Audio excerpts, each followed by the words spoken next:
Cinejer ing Wedhatama mretan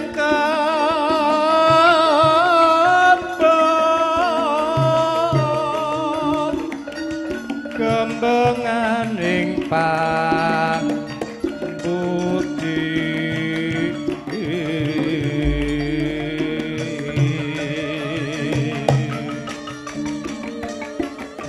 mongko najan tuwa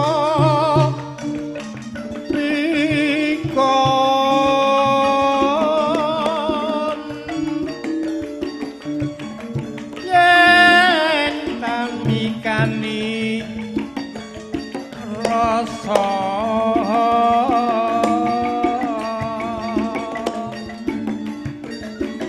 yakti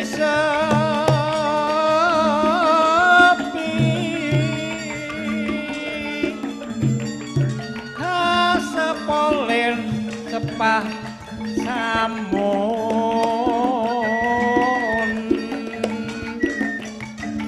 samangsane bagum bulan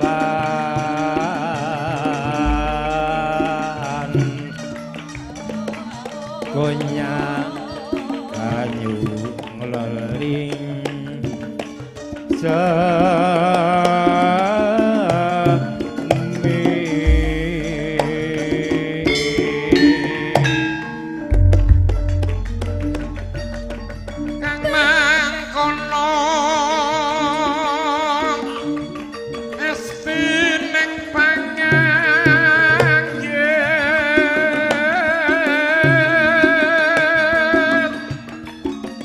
Ambre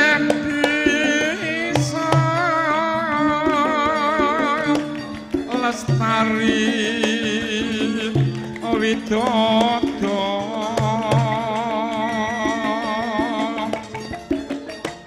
Sri penganten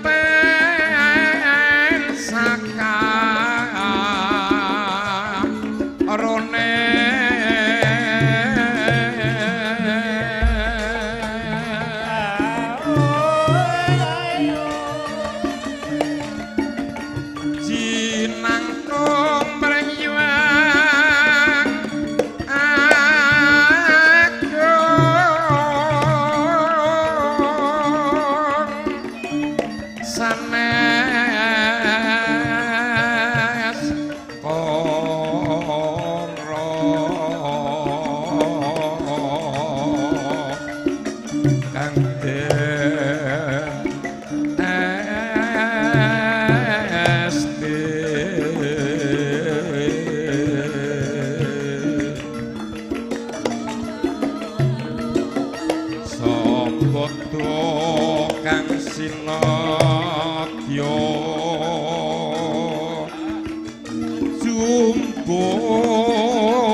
Jonggrang.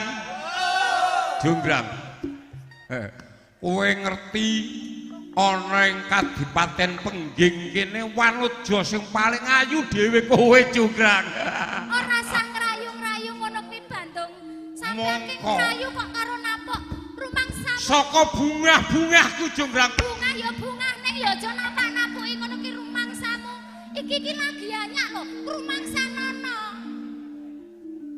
Iki lagi anyak kok aku wis ditapok rumangsane lek dandan ke jam 6 mau arep mbok ora arek ngono.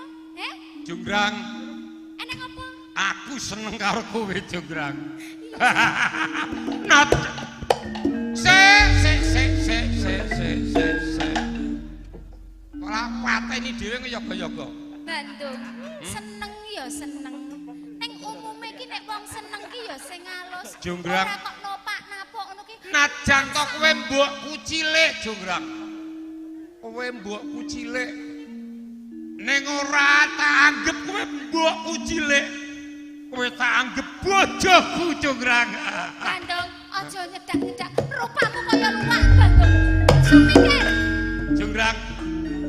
Ana ing Kadipaten Pengging ingsun.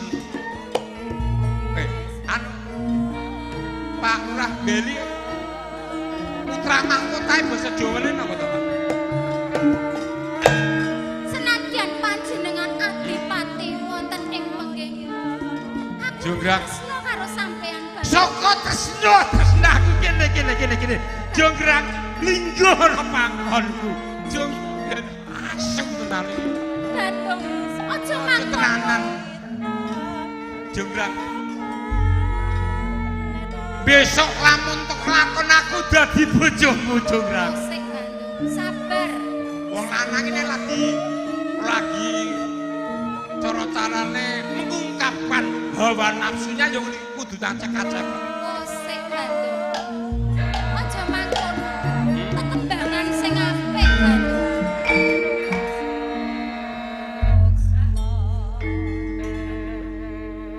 Jonggrang. Saka tresna-tresnaku aja to mung njaluk. Apa wae. Waton kowe ora njaluk mudhil lintang kelawan rembulan bakal tak sembadani Jonggrang. Bandung. Aja gumedhe. Sampean ki mbok ngrumangsani Bandung. Dedeg ya kurang, bagus ya kurang, bondo ya kurang, nyalon lurah ping pindho ora dadi. Kok kaya ngono jek arep ngepek aku. Aja dikandhake nggon calon lurah kuwi. Rumangsa. Iki ketoprak Bandung Bondowoso karo Jonggrang perkara lurah. Lho, iki awake dhewe iki sowan ten daleme Bapak Lurah Purwosuman. Ngerti ra asmane sapa? Mbah. Kacerno. Heh? Ayo. Apa? Bapak Pardi. Lah jare sing gawe iki asmane Pak Kacer. Nganggo ora nganggo eng. Oh, Pak Kacer. Kacer ngono kaceng lho ya. Bandung. Sampean ki ora sah bagusi bengi iki. Akeh priya sing luwih bagus timbang sampean.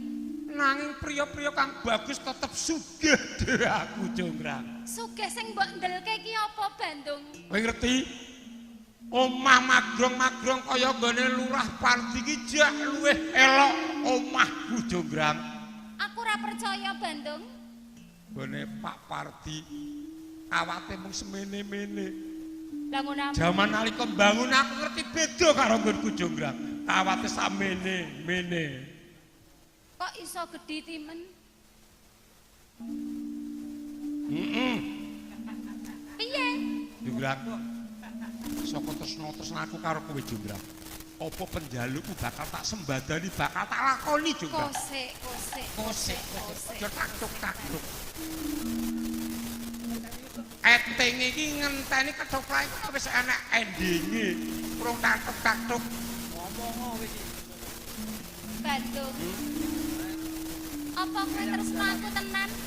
Jagat ora ana wong tak tresnani kejaba sliramu Jonggrang. Najan to mbokmu cilik. Ora apa-apa Jonggrang. Panen Jonggrang kok mboke cilik. Critane iki Bandung karo Bandung Soi karo Loro Jonggrang. Loro Jonggrang iki mboke cilik. Bandung. Yen panjenengan tresno aku lahir batin. Lahir sing batin. Aku duwe panyuwunan Bandung. Apa sih dadi penjalukmu ndang ngomong Jonggrang. Aku nek gila suwe-suwe. Aja ngono kuwi. Wong kemungsung lanange anggere ngerti bangsa. Iki boyo la Lurah Heru Tarwaca jarene wong bagus iki ya kemrungsung.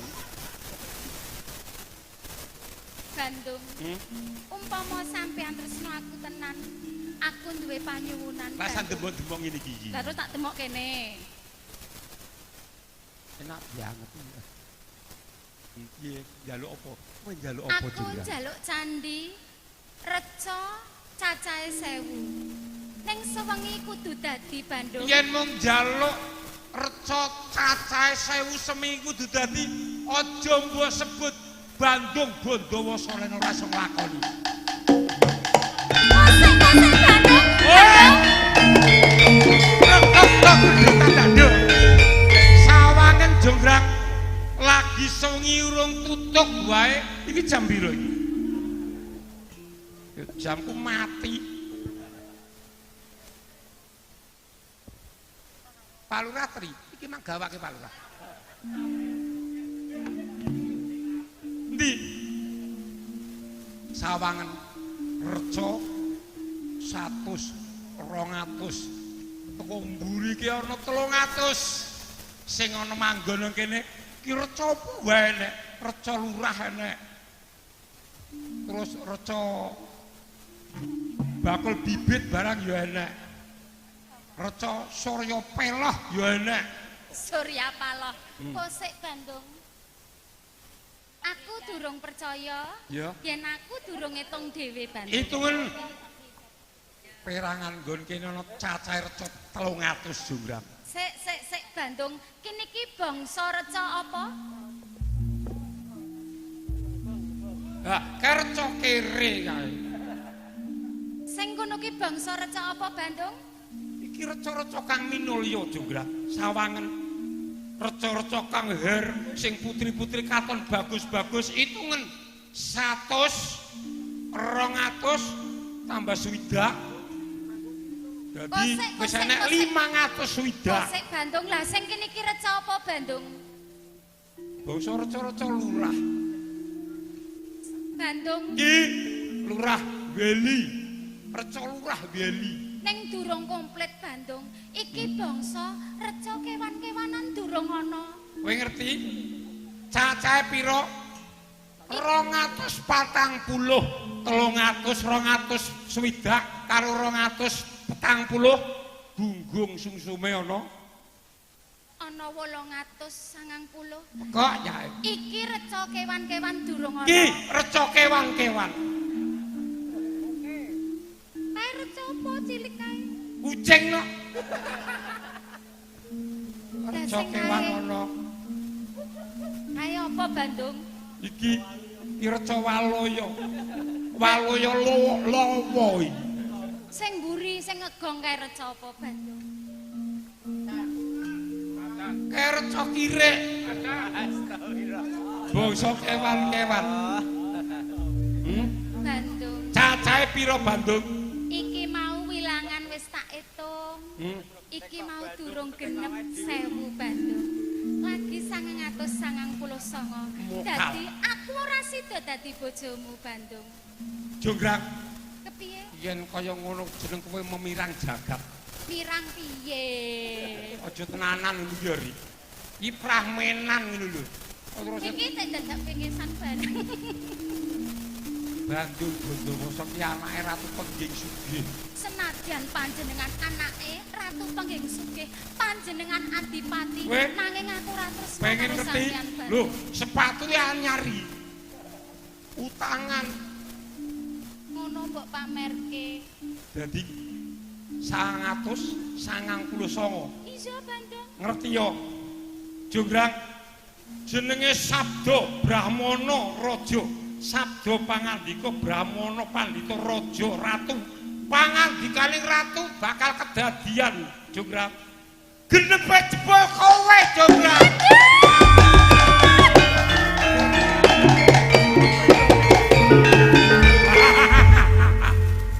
Najan to ratu putra Ratu Pengging kowe saiki dadi reca ora iso bah kowe arep kepiye-piye lho ngreca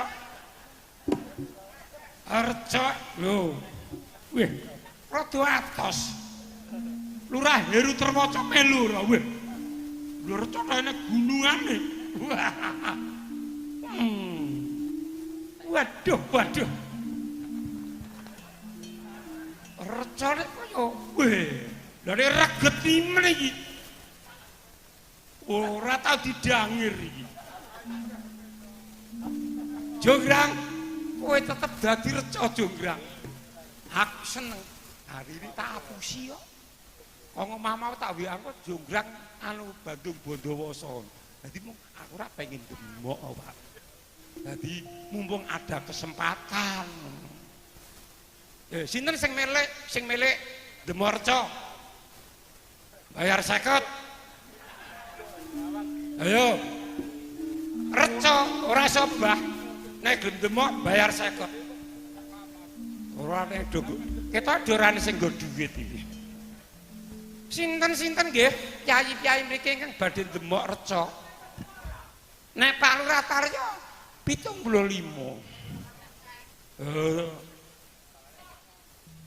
ala 75 kowe dadi sing 75 aku lho Pak maksudnya adol reca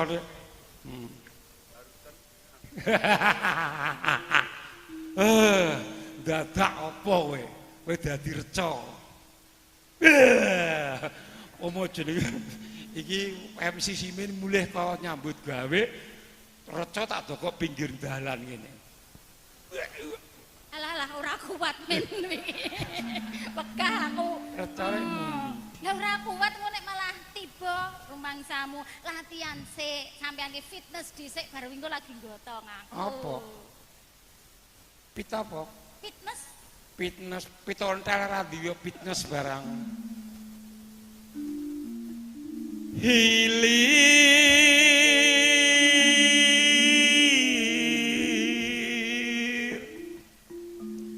Ya gantos carita si Kabayan carita Sunda itu Jo. lamun abi mah Kabayan adik saha Aku abi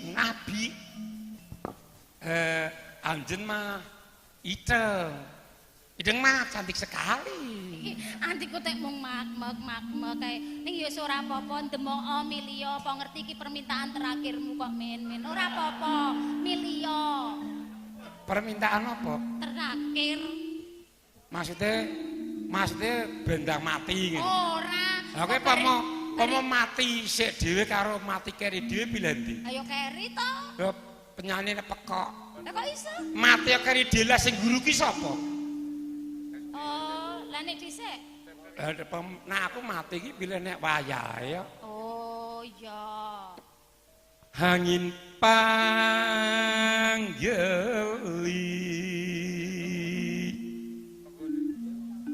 saat ngertos bahasa kuring mah. Ora ngertos. Bapak Ibu Kusdayana pada damang. Sama.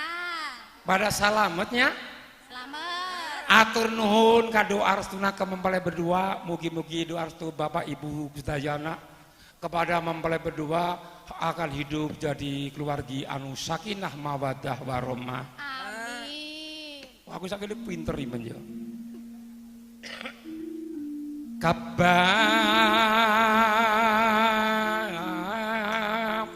reto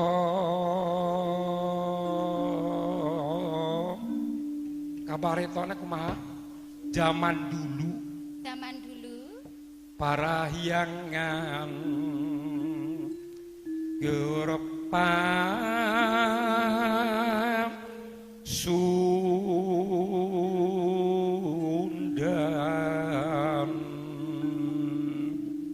Akang kadang jaipong terus digawe atosnya atos sih apa atos Ya kendangnya atos Mas.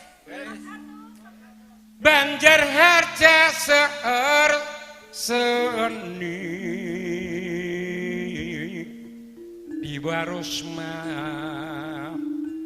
di barosma seerka Sunda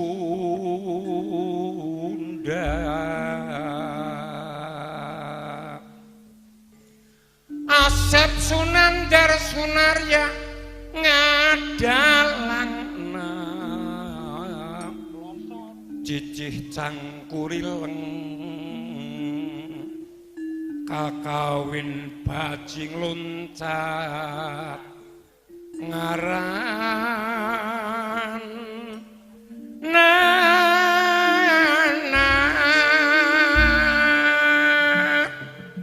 musik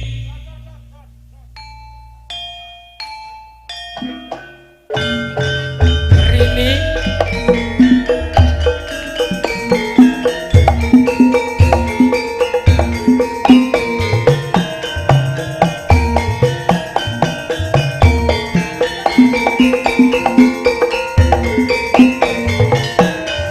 itu nyai kadio Ya ya.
matur nuwun Bapak Ibu. Seni Jawa dan seni Sunda itu adalah seni yang serumpun, bisa digarap. Seorang filosof budayawan, seorang seniman yang ada di kota Den Haag, Belanda, telah mengatakan bahwasanya seni adalah merupakan suatu ilham yang lahir mikmu di mikmu. Seni adalah merupakan suatu ilham yang lahir dalam perwujudan yang indah. Barang siapa tertanam akan jiwa seni akan bisa menghaluskan perasaan seseorang. Potone wulan wis tak buang. Wah, aku sindhen angger keduren ya marai wegah. Potone Dewi barang wis tak buang. Sing tak simpen potone Rini iki. Rini Maduna. Aku kan sayang padamu. Tenane. Betul. Wong lanange muni sayang ngene lamis. Kabeh-kabeh wong wedok mau Riri ya diceluk sayang, jare seneng karo Riri, rela membuatkan candi 1000, Ndang. Saiki ganti arek seneng aku. Sekian banyak seniman, seniwati yang ada 4, paling cantik kan kamu. Alah. Gombal. Tapi sayangnya kamu masih bro. Diam. Dan dinyangke. Sik to Le, sabar. Atiku nandang Sabar. linglung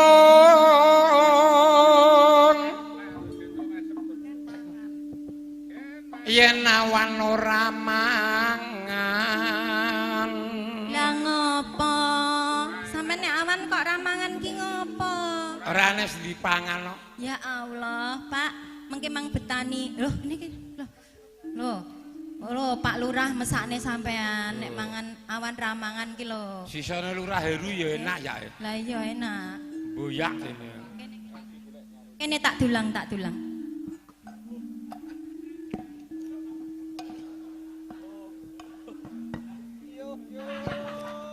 Piye wong didulang kok malah nuduki. Piye? Alon-alon. Lah ngopo iki alon-alon? Piye? Rasane piye? Masa MC Bagus kene mau mbuka sisa. Loh.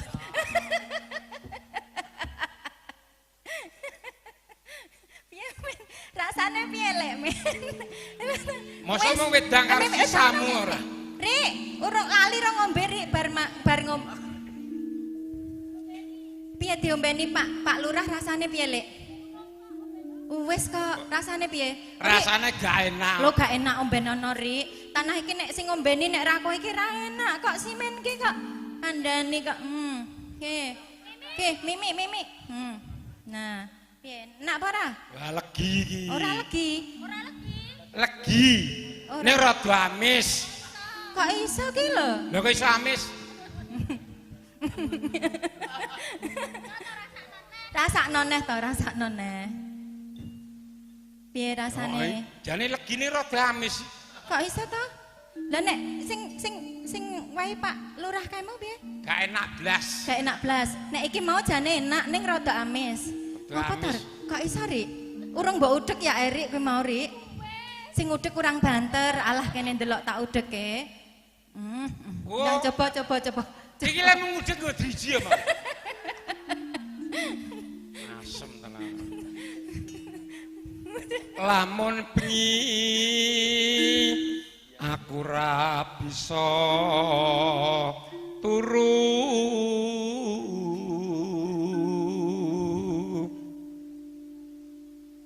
nyawang rini gawang-gawang. Telek.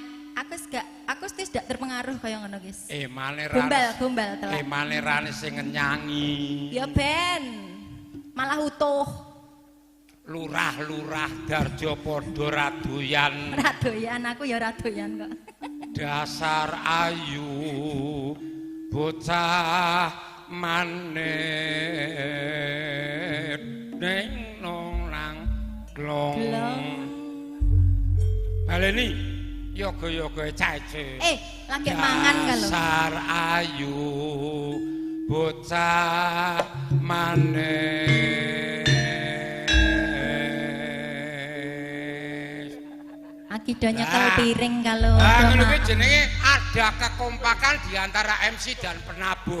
Muda laras pancen elok tenan nene sing MC aku. Alah.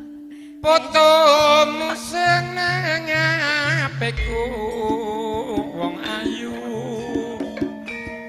Tak simpen rinton lan tansah ngridu ati.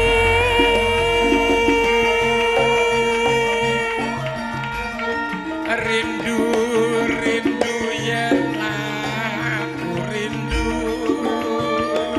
Karo sapa lek men nyawang fotomu nambahi kangenku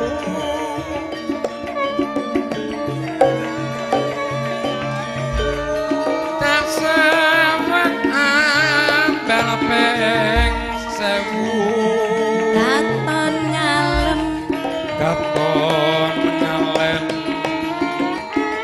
nempel nang dadaku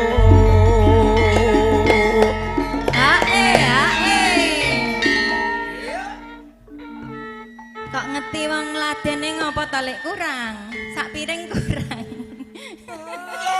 yo kok ben anu bontotke karo Pak Lurah lah kene ora dibagei piye to urung kok ya tamune dhewe canonom angko telu dhewe lho iya ya alah lawing ning mburi dicepaki sak anu wajan selalu terbayang-bayang duh aduh sayang live streaming sinarian albino cokek mania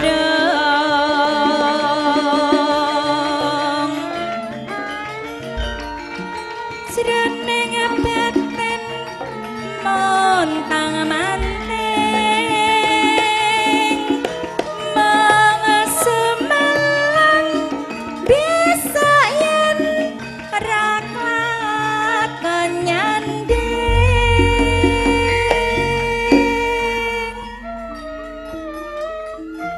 ya kaya ngene iki Rini piye lek me tresnane wong tuwa marang anak wong tua marang anak ning ibarate kowe kuwi anak nanging anak timun Rini anak timun tegese apa lek tegese lamun to timun mau gedhe dikremus karo pake dhewe pake ngragas enak iya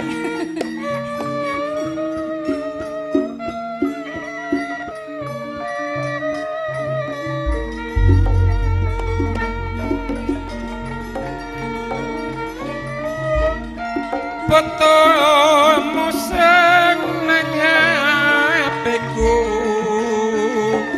wong ayu tak simpen rinton lan dalu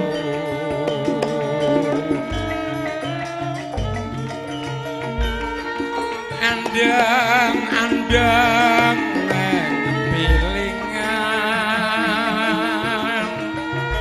dipandeng soyo tambah kelingan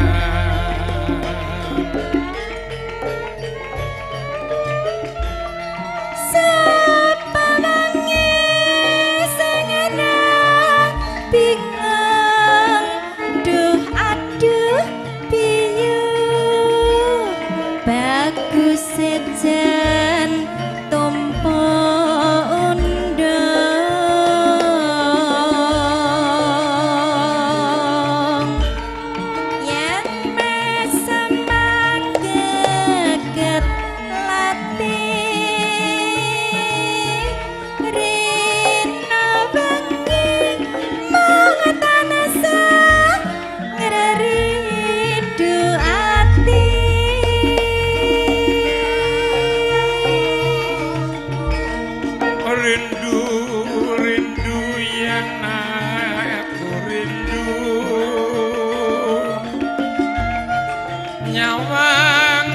apamu nandai kangenku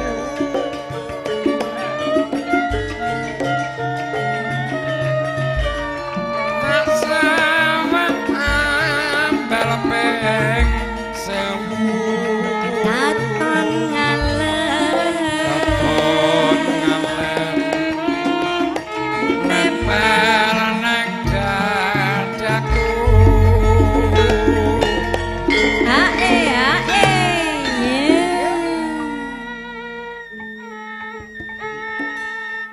penyanyi iki mung anan apa mung anan weanan karo bojone ya ben to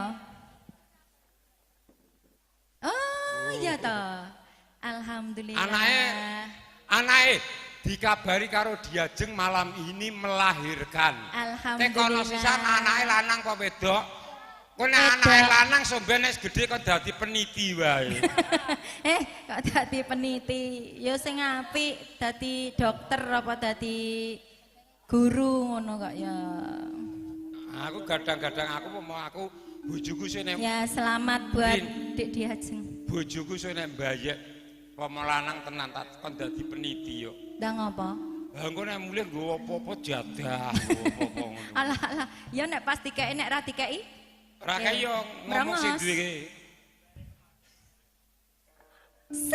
selalu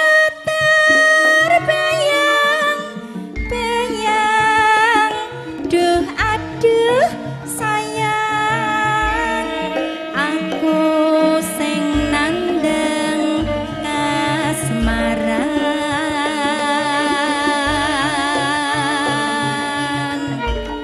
srene batin montang manteng manga semelang bisa yen ra lakon